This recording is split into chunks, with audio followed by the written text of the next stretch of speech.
So, all month we've been talking about the tools of transformation, right?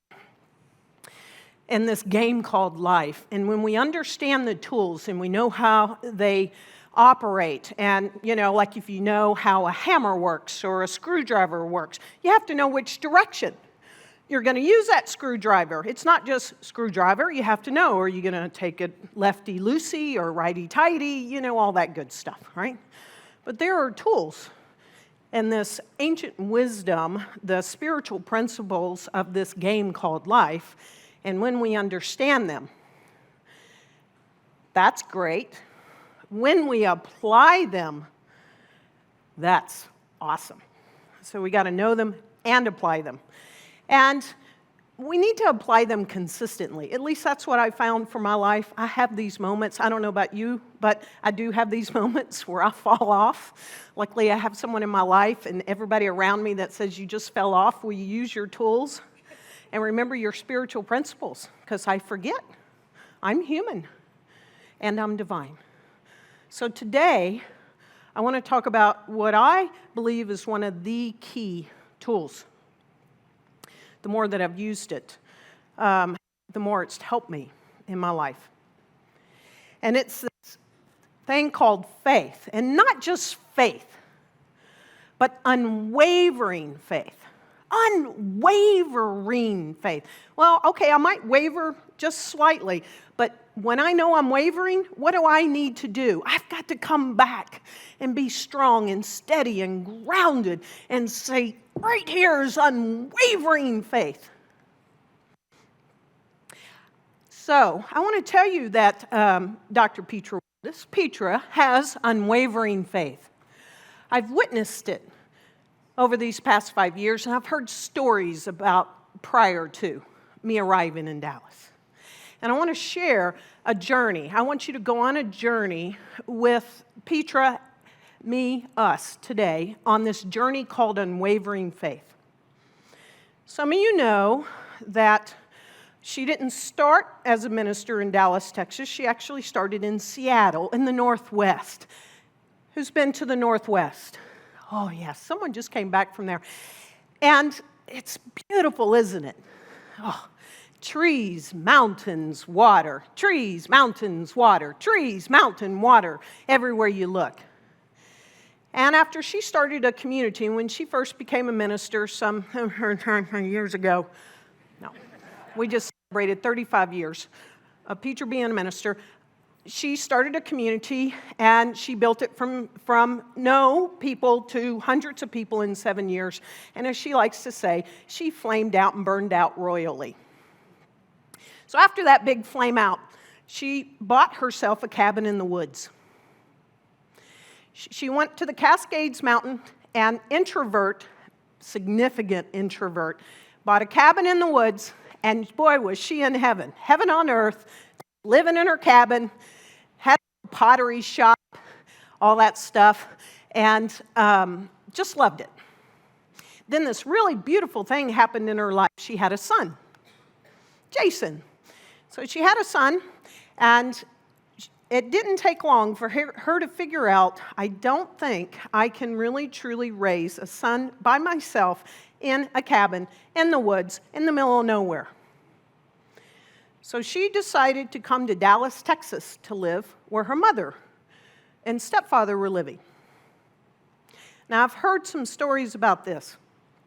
When she decided to sell that cabin in the woods, she had this juxtaposition of probably one of her greatest joys in her life called her son and her deepest sorrows, selling her cabin in the woods. We're just going to put a pin in that for now, okay? So we want to look at what is this thing called unwavering faith. Because I believe that in that moment, she somehow had some faith within her that said, I will have that again one day. So Florence Shin, what she says about this and how we start this thing called faith, this topic of faith, this tool called faith, she says, one of the greatest messages given to human race, I'd like to do gender neutral, given to human race through the scriptures is that God is our supply. Let's just stop right there. Who's your supply? God. Yeah, or whatever you choose to name it. God, Spirit, the universal presence, the thing itself. Who is your supply? God. Yeah, right? This job is not my supply. God is my supply. So God is our supply, and that not only is God our supply, but each of us can release through our spoken word. We can release through our spoken word all that belongs to each of us by divine right. He or she must, however, have perfect faith in this spoken word. So that's the second place I'm going to stop. So to know that God is our supply and to have faith that this spoken word actually works. When I speak the word, it works. And I have faith that it works. Okay? Isaiah said, quote, "My word shall not return unto me void, but shall accomplish that whereunto it is sent." Now, if you're reading along or reading a book, she has biblical language, she has Christian language, that's our roots, and we are beyond that. We take that and go beyond that. So just know you're going to hear some of this today. So just keep bringing it in. And so this word shall not return unto me void, but shall accomplish that whereunto it is sent. Wherever it's sent. Is it really sent anywhere? If Spirit God is omnipresent, it's everywhere present. Where is it sent? Nowhere, because there's nowhere to go, because it's always present. We shall know that words and thoughts are a tremendous vibratory force ever molding our body and affairs. Words and thoughts are molding our life.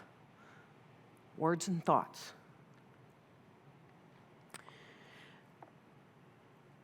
What does Ernest Holmes, our founder of Science Mind, say about faith? He says a lot about it.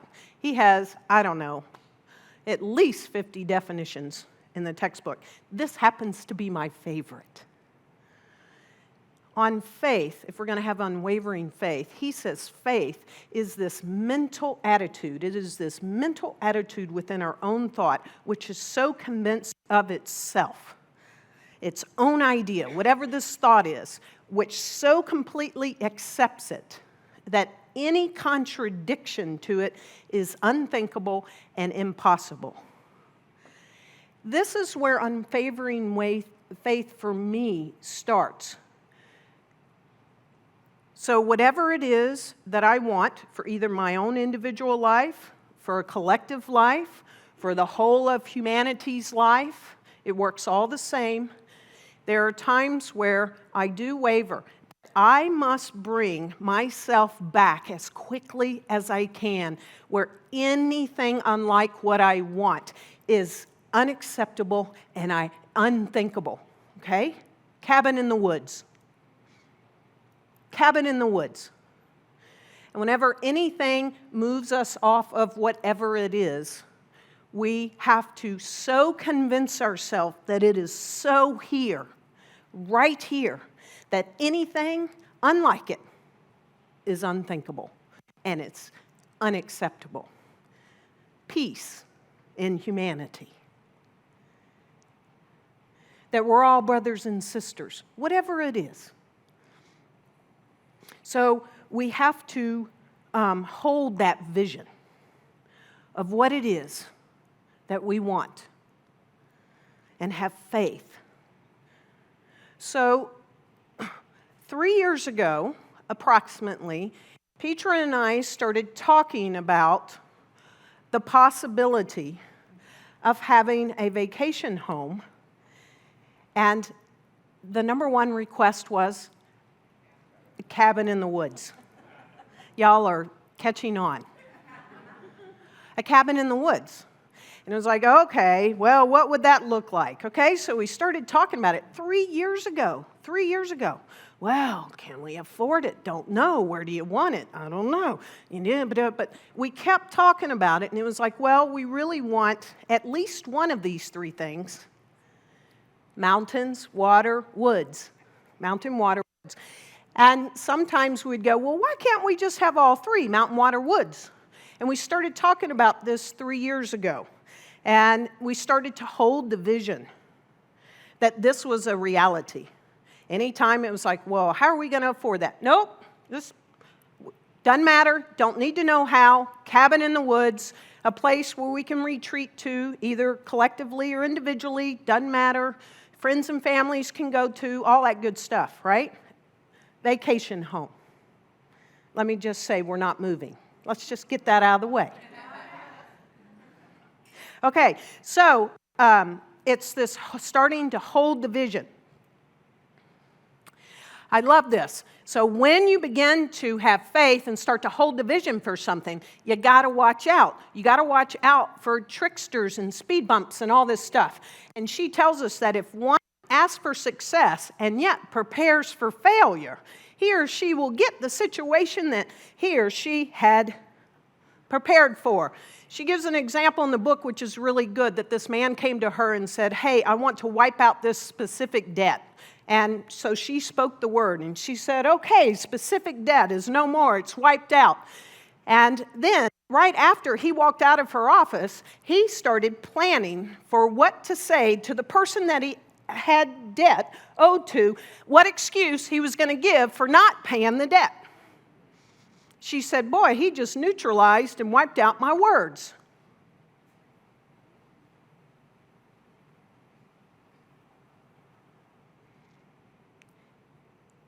When one asks for something and prepares for something else, one will get the situation that is prepared for. Wow. She talks about another thing in here. She says, one must prepare for the thing she asks for when there absolutely isn't even the slightest sign of it in its sight. There is no line of sight, cabin in the woods, don't even know where, don't know if it exists, does it have to be built, whatever, is it on the floodplain or not, where is it? There's nothing in sight, but one must begin to prepare for what it is that we each want when there's not that in sight. Beautiful, another example she gives is there's this woman that wants to have an apartment in New York City.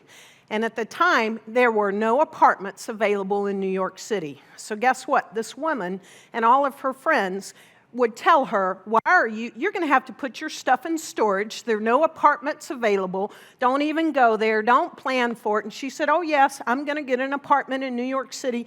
But everyone around her was saying no. Then she decided she got this hit. Well, I'm going to go buy some blankets for my bed because New York City's cold. I'm going to get an apartment in New York City. I'm going to go buy blankets. And Florence calls this the trickster. Anybody got a trickster inside of you that then goes, why are you going to go out and spend good money to buy a blanket for an apartment that you don't have in New York City when there aren't any apartments available? Anybody know that trickster? Anybody live with one inside of them? Anybody live with one beside them? Anybody got a mother like that? No. Okay. You get it? And so there's this trickster. So she talked to her trickster and she said, well, I am preparing for that which is already here, my New York City apartment. I'm going to buy the blanket. What she prepared for set her up. She got the New York City apartment.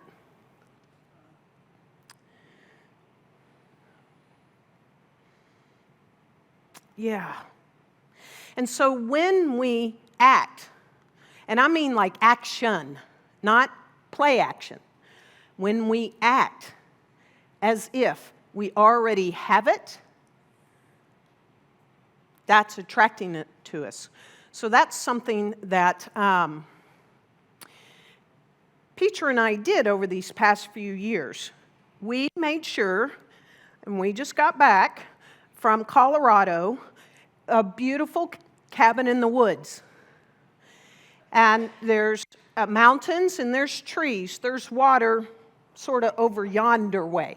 But there's water and trees. That's where we've gone for a week or two, either individually or collectively, for these past couple of years. In fact, because we wanted to know what it felt like. We wanted to sit in it. We wanted to be in it, and to get that mental equivalent of it. We actually took time within our vacation over these past couple of years to start talking more and more about this cabin in the woods. And we'd write it down, and we'd start looking at properties online. Zillow's really a little thing. Spend a lot of time on Zillow. And we just kept doing this. So we were preparing and being with it. So we acted as if this was our cabin in the woods.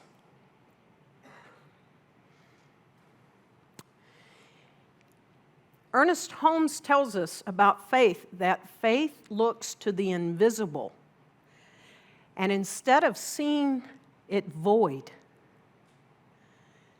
it fastens its gaze upon this solid reality.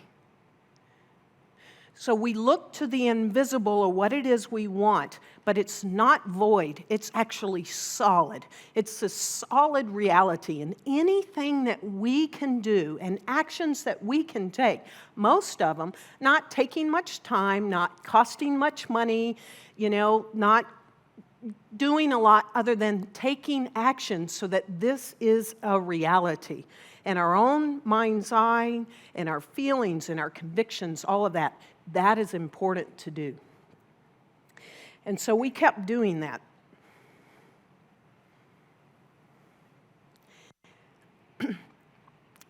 Now, Florence gives a really important key to this unwavering faith that sometimes I'm challenged with. And again, I believe we need people around us to call us out when we get challenged on it. Let's see if this rings a bell in you. Talk about what you want and not what you don't want. Oh, it's very interesting. When I ask people when they come and talk to me and I go, or in class or something like that, well, what do you want? Well, let me tell you, I don't want this and this and this and this and this and this and this. We're pretty clear on what we don't want. Yes? But what do we talk about and what do we think about? We're to talk about and think about what we want. So anytime the don't want comes up, talk about and think about what is it you want. Cabin in the woods. So we started last year. Felt like, okay, this is really something we want. And we got clear enough on what it is. We wanted, some acreage, wanted woods, mountains, or water, and or all three. And we started talking about it. And as some of you know, last summer, we just happened to be talking about it with someone at lunch. And that person in October, when they came here, a minister, when they came to the ministers' gathering, said, you know what, out of the blue. We didn't know her that well. Just out of the blue said, my husband and I have been owning this acre of property in New Hampshire for over 20 years. We've never built on it. We want to give it to you. That's what we said. Guess what? When Petra said, hey, guess what? Da-da-da wants to give us and I said, yes. I mean, really, just like that. I'm like, yes. Didn't know where it was, New Hampshire, But we said yes, and we actually talked about this in this community already. So, look, that's the yellow dot, A39, in a neighborhood, not like a neighborhood here. We're talking out in the woods, but, they did, look at all the squares. There's still quite a number of squares out there. But we decided in February, we got it in October, November, we decided, well, let's just go see it. What is this thing? So in February, in the deep of winter, we fly out to New Hampshire, not knowing what it is we were gifted, but cabin in the woods got our attention. And we went out there in February and saw it, met people, looked at it. We walked basically the whole acre. Petra cried on the property. I went, uh-oh, she's crying on the property. I wasn't feeling it, but she was crying on the property. So we walked through it. Look, there she is. She's just so happy in the woods, y'all. I mean, she just wants to live in the woods. And so we talked about it. We talked for several hours afterwards. We started thinking about it. It started to grow on me a little bit. It had a lake. It was in the mountains. It was about 2 hours outside of Boston. I got to see my niece and her husband, and it was great. You know, a little 48-hour roundabout trip. And here we go, and we come back. We're all excited, and we're like, okay, well, you know, we hadn't thought of New Hampshire, but let's do that. And maybe we start looking at what to build on that property. 1 acre gifted to us in New Hampshire. So we basically started planning with our unwavering faith. Let's keep doing this. Well, we sort of sat on it for a little bit after February. I think we wavered a little bit. I wasn't really feeling it, but I was trying to get into what she wanted, and it was gifted to us. So why should we look the gift horse in the mouth, right? And so we just started. So guess what I did? I love to research things. So I started, well, what is it going to cost to build something on the property? Well, gosh, first of all, you have to drill a well. Second of all, you have to get septic. Oh, my goodness. There is electricity out there, so we got that. We'd have to walk to the lake, you know, but it wasn't that far. It was less than a mile, you know. And then I started looking at prefab homes to drop in the woods and da-da-da. Do you know how expensive those are?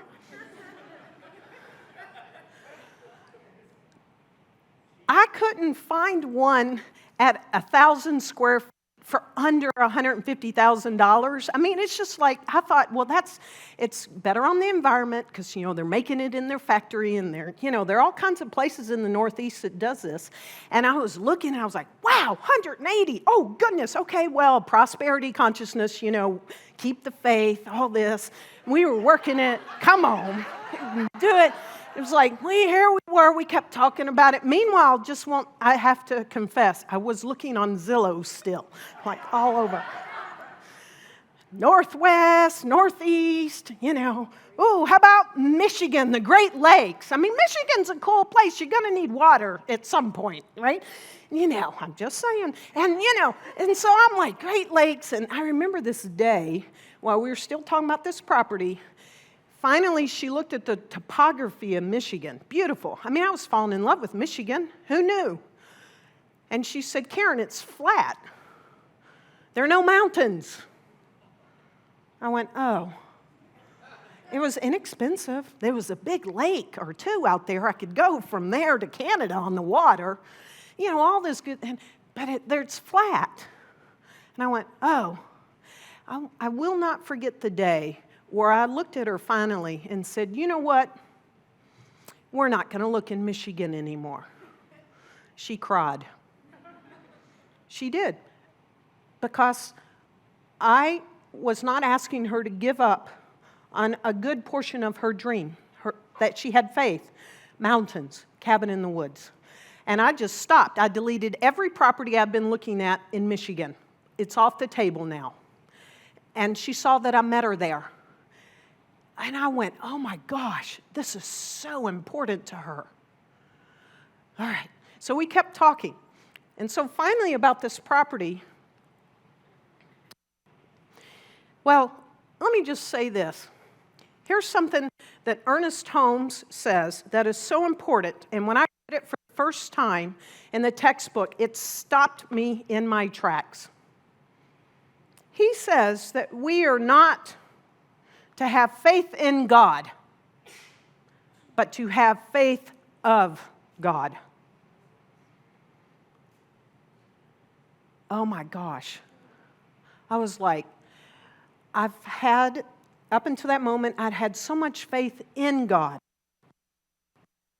When I wonder what the faith of God is. Everything changed for me. An unwavering faith. God, I believe, whatever it is, this thing, that all that there is, has like some faith, you think? And so since then, I've been holding the faith of God.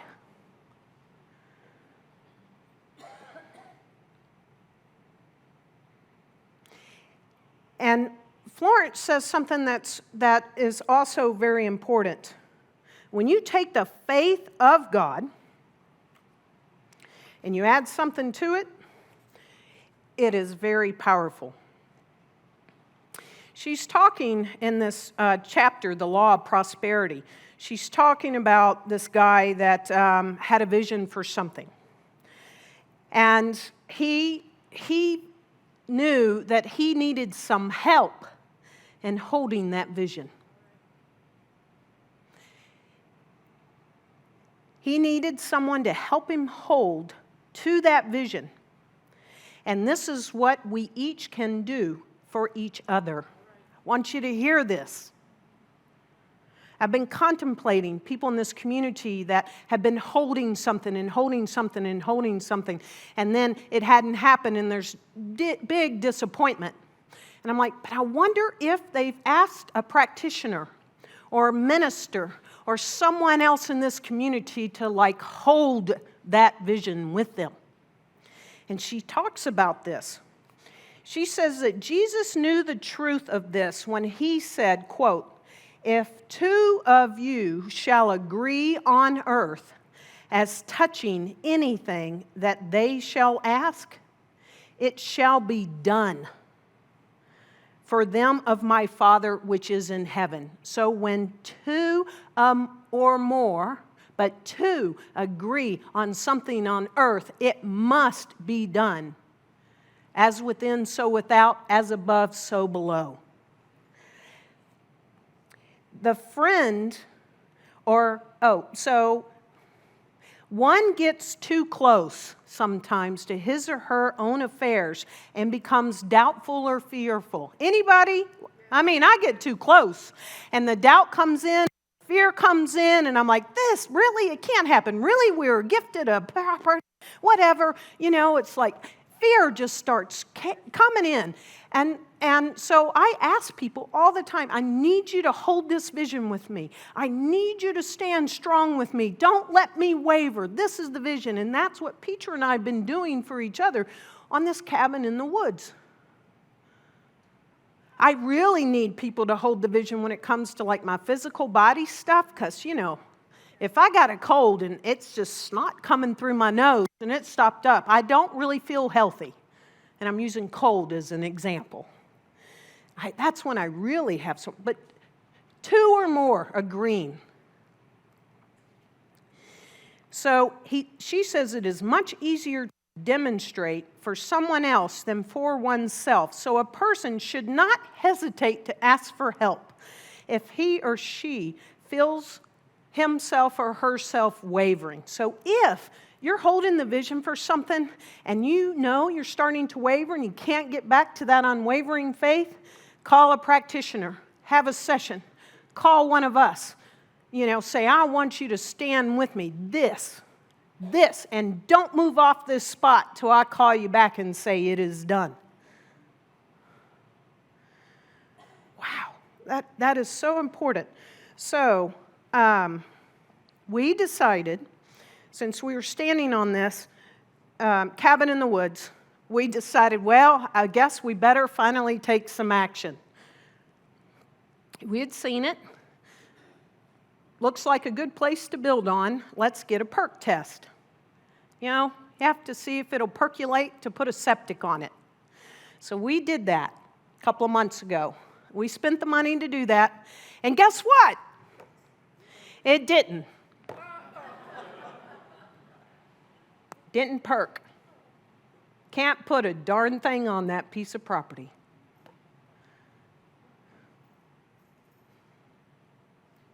Now, I want you to know, I didn't cry when I heard that.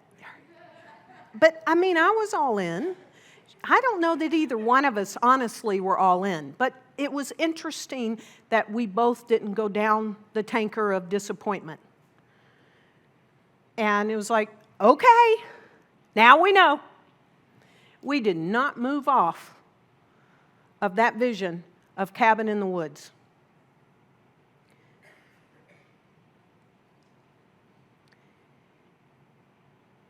She talks about this.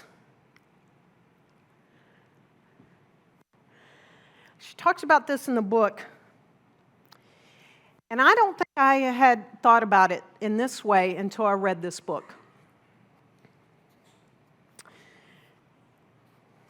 A student, we're all students, must remember also not to despise the, quote, day of small things. So that was our day of small things we've come to understand. Invariably, before demonstration comes, there are signs of the land. I have never thought of this before. Before Columbus reached America, he saw birds and twigs which showed him land was near. There were signs before the land came. So it is with a demonstration, but often the student mistakes it for the demonstration itself and is disappointed. We could have stopped right there. Didn't perk, don't need I guess we're not getting our cabin in the woods. But it was a sign of the land. Sometimes we hear, and practitioners will hear, well, it wasn't God's will. Okay, we have a whole class on that. Wasn't meant to happen. Whatever. So we just let go of what it is we've been holding unwavering faith for, because there's something, a bump in the road came, and some of us, at times, I know I have, I'm done. All right, let me go on to something else of what I want. But these are signs of land. She gives the example that this woman wanted a set of dishes. So she asked Florence, you can ask prayer for anything, set of dishes. So she had asked Florence to speak the word for a new set of dishes. And soon after that, a friend gave her a pot, and it had a crack in it. Crack pot.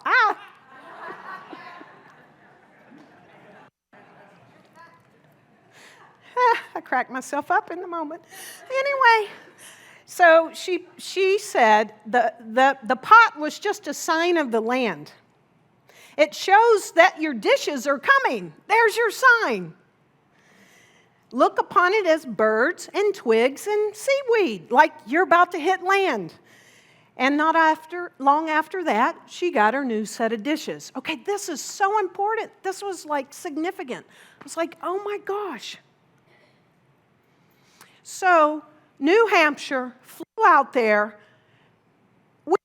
We kept talking after that. We said, well, at least now we know.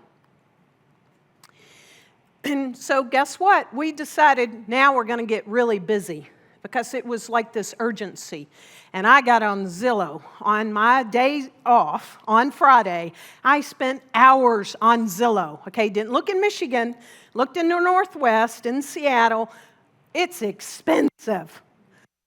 Let that go. Just started looking in the Northeast, looked at some property in the Adirondacks, mountains, water, whatever. At New Hampshire, I never would have looked in New Hampshire, but because we were gifted property in New Hampshire, started looking in New Hampshire, Vermont, all that area. Got it, Zillow, all these properties. Here, look at these. And if there was anything that came up in these properties and neither one of us went, we'd go, and we just moved them out of the way. We came down to four properties. And all the Northeast, 4. That was under the price we were wanting, that had at least 2 acres, because we let the 1 acre go because we didn't want just 1 acre. We wanted a few acres. So it was like 2 acres or more, boom, boom, boom. You get it? We're like, got to be under this price, this. And we came down to 4. And 2 were close together. So it's like, we have to go. And these 2 had just come on the market. I'm like, we have to go. And it was like, who's going? We can't both go. We can't both leave. Just leave. It was like, gotta go. Petra tried. She was like, I can't go. I'm like, okay. I said, I'll go. I'll go up and back in 48 hours. Just go as fast as I can. Look at these 2 properties. See what happens.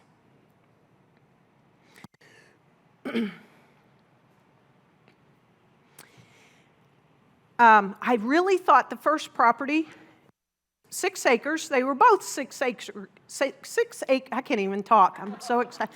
6 acres. Peter, will you come up here? They were both 6 acres. Come on up here, Petra. They're both 6 acres, flew in. You know how expensive that flight was going to be on American, so I just used points. I didn't let anything get in the way. It was like, go. I am unwavering faith. We're going to go look at these. So what if we look at 2 properties and they don't pan out? Doesn't matter. Went. Flew into Albany. Not we, you went. I went. Just me. I was the boots on the ground. She had faith in me. Get that. Oh, my God. Her cabin in the woods, faith in me. But she did. She had faith in me. And I went and saw the first property, thought, this is it. Oh, my gosh, 6 acres. They had beavers and streams and water and mountains. But then it was a little close to the road. And then the owner talked about some things that didn't sit well, because this is like we're barely going to go there during the year, for vacation. So what happens when we're not there? So we didn't like what I was hearing. But it was so beautiful. And I called her and I'm like, it's gorgeous, but dink, dink, and dink. And I was like, so we got this second property. And she said, but if you like that one so much, why do you even want to go? Because it was 2.5 hours away. And I said, you know what? I'm already going. It too is 6 acres in the woods, in the mountains, and a lake. And I went, okay, let's go. So I went. Okay, so I went and met the man, and he drove me out to 6 acres in the woods outside of Keene, New Hampshire. Outside of Keene, New Hampshire. And it's a mile road with just a few houses. And this place was at the very, very, very end of the road. I kid you not. I got out of the car, the rental car, or his car, and it was so silent and so quiet.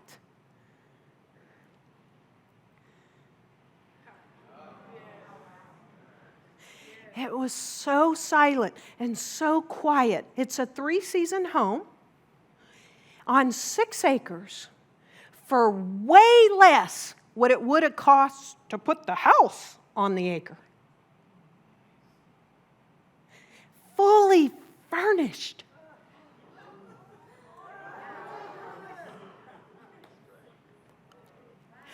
Three-bedroom, 2.5 bath. I cried. Wasn't just me. I cried. It has 2 sunrooms. This one is where she's going to write from and can see the lake in that room. I mean, really. And then we went down to the lake. I took video. I was crying. I was trying to have poker face with the real estate agent. And I was like, Petra. And then I paused and went, oh my God, this is so good. Now, they had an offer, and it had just come in the day before I arrived. But he said, come anyway. I said, I'm coming. Don't you reply to that offer till I get there. I'm flying from Dallas, Texas, for this cabin in the woods, this unwavering faith. And let's see. And that morning, I actually I was only there for less than 48 hours, and I don't know how it came out of my mouth. I kid you not. The real estate agent, the woman that's selling it, it's her boyfriend, and he disclosed that like I'm her boyfriend. But I said, hey, could I spend the night? It would save me a bill. I don't know how that came out of my mouth. I had not put an offer on the house yet. He said, I don't know, ask her. And I spent the night there. And all I could hear were the raindrops hitting the leaves. And the next morning, I woke up intentionally before dawn because he said that I'd seen a beaver, which the other property, I really wanted that beaver. And I woke up, and there were two. There's a pair. And I took a picture of the beaver swimming at daybreak. So we put an offer on that house. You can say something if you want to. You're doing great. Okay. In order to get it, we put a cash offer on the house, which is amazing. They accepted the offer.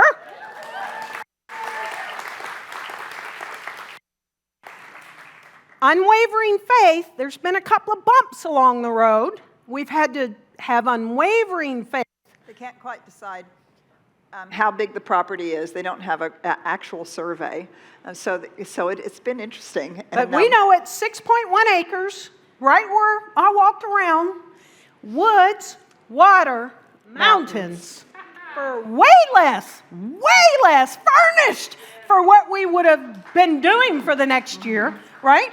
And cash, no mortgage. Which and is one of the things that was on my unwavering she didn't list. want that. No mortgage. And I want you to know we want to rent it. We can rent it to people we know.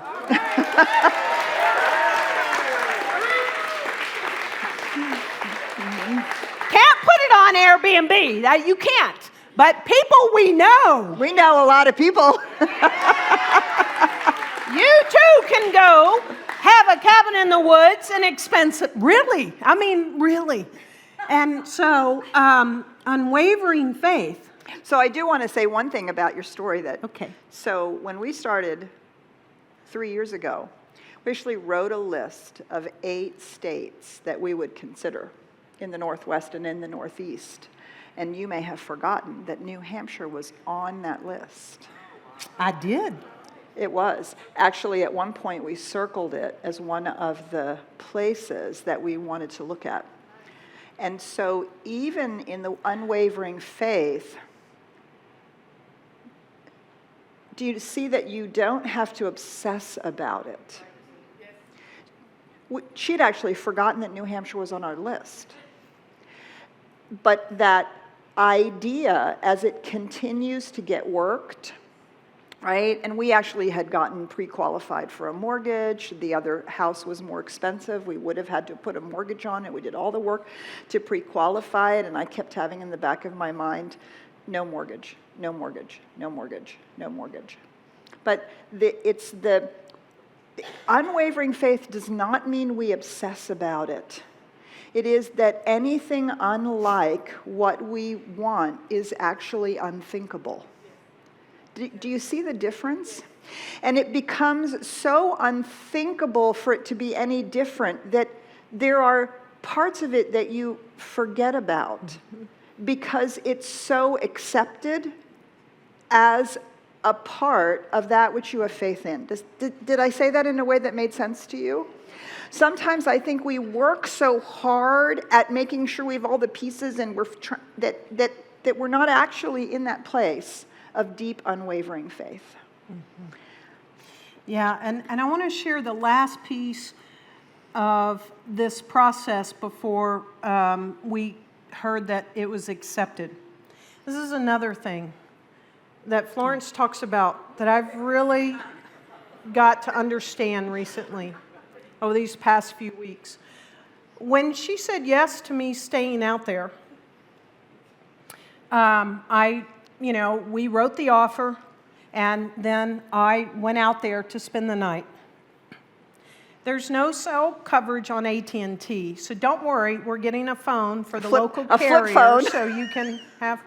Anyway, but I got out there, and he said he would get back to us as soon as he could. But I got out there, and there was no cell coverage. No internet. No internet, no nothing. And I'm out there by myself in the dark in a cabin in the woods. And I cannot tell you the tormenting thoughts that came that night. Well, they're not going to accept the offer. Oh my God, what's going to happen? This and that. I mean, I was tormented. And every time I was tormented by those thoughts, I kept going, no. This cabin in the woods, feel this bed. This is our bed. You know, oh, look at that sink. It's our sink. You know, I just had to do whatever I could because it came really hard. Now, what I didn't know is he had already texted me and had already emailed both of us that the offer was accepted. But I did not know that until 8 a.m. the next morning when I got back into cell coverage.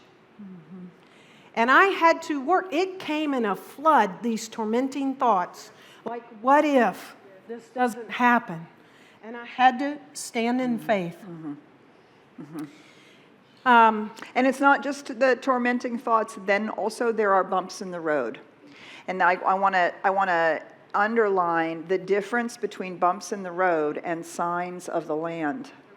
I can't tell you how many times I have the conversation. Well, this is difficult, and they said this and that. Well, what am I doing wrong? I must be sabotaging myself. This must not be what is meant to happen. No, they're just bumps on the road.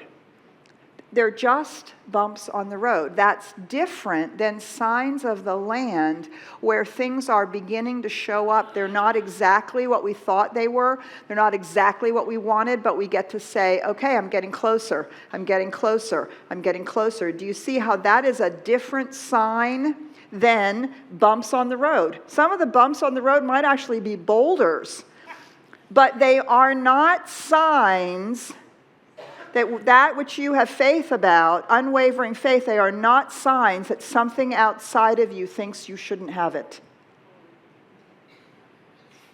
That's an entirely different thing, and that's really where our unwavering faith needs to keep seeing that we are moving down the road, we are managing the bumps, whatever needs to be done. So what does it mean for you? You're going to have a cabin in the woods. Well, I cried.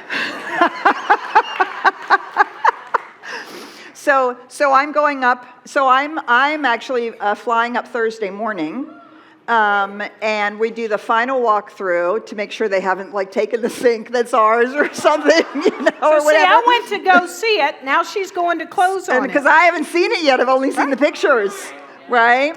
And I had absolute faith that Karen's eyes and heart would know, right? So I get to walk through it, and then Friday, then I get to be the one to close. I'll have Karen's power of attorney. I'll close for us, and then I'll ask her a million questions about what does it mean to have a 3-season house. Like can you leave the dishwasher soap over winter? Like what happens when it freezes? You know what I mean? I have no idea what it means to winterize a cabin that has to be closed, and then I'll get to stay out there for a couple of nights to get to experience it. And I will tell you, I want to also really underscore the power of 2. Because the cabin in the woods has been the dream of mine. Actually, it was a dream starting when I was 16 years old. I knew I was going to live in a cabin in the woods. And when I moved out into my cabin in the Cascades, I understood that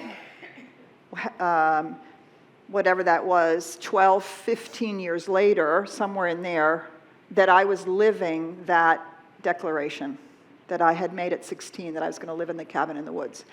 And it was heartbreaking when I had to let that go.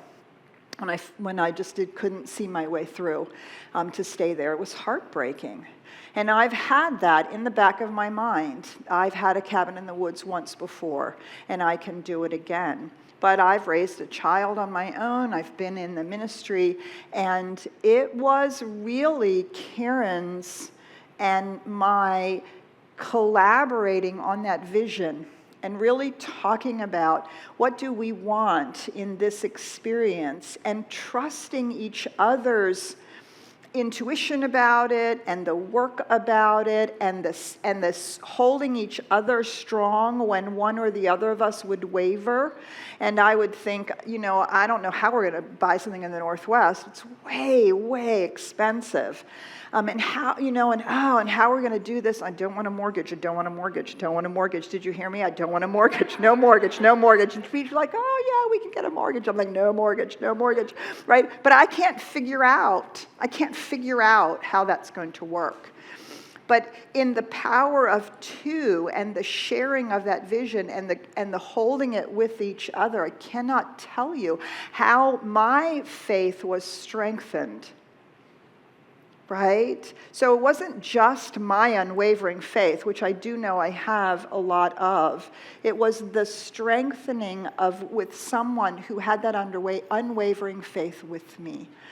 And whether it's a partner, whether it's a business partner, whether it's a friend, somebody that you really say, okay, we're gonna imagine this together, even if that other person isn't a part of it, but is standing there with you in it.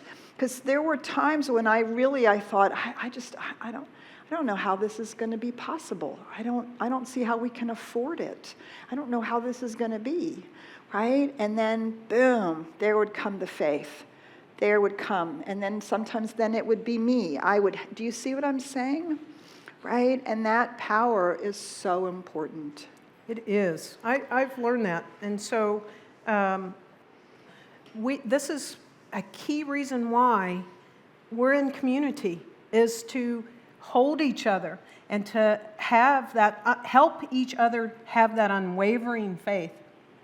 And so I want to end, and so we all, because Petra's like, hey, she normally would not have even announced this till after Friday. So we're asking for you to hold that vision, that she signs that paper on Friday for the cabin in the woods, so you can go to the cabin in the woods and retreat in the fall, because we can't go for the whole rest of the year, just so you know. The fall in New Hampshire, Anyway, fully furnished, so don't have to do anything. So it's exciting when these things happen, and we hold each other when those things happen between here and there. And it's like it's not happening. Yes, it is. Mm-hmm. That's when we need each other the most. Anchor it. Mm-hmm. And I want to thank Dennis Eady. At our team lead meeting yesterday, he mentioned something out of one of my favorite and his favorite books, this thing called You by Ernest Holmes. And I listened and I took note of it. And I want to end on this. This is for all of us. Know that life cannot withhold itself from you. It is always ready to manifest itself through you in its entire fullness. You are a self-choosing mind and a divinity which permeates everything. Need not be disturbed by the passage of time, the movement around you, nor the variations of experience through which you go. There is something within you that remains unmovable, that always speaks directly to you, saying, "Be still and know that I am God." And so it is. So it is.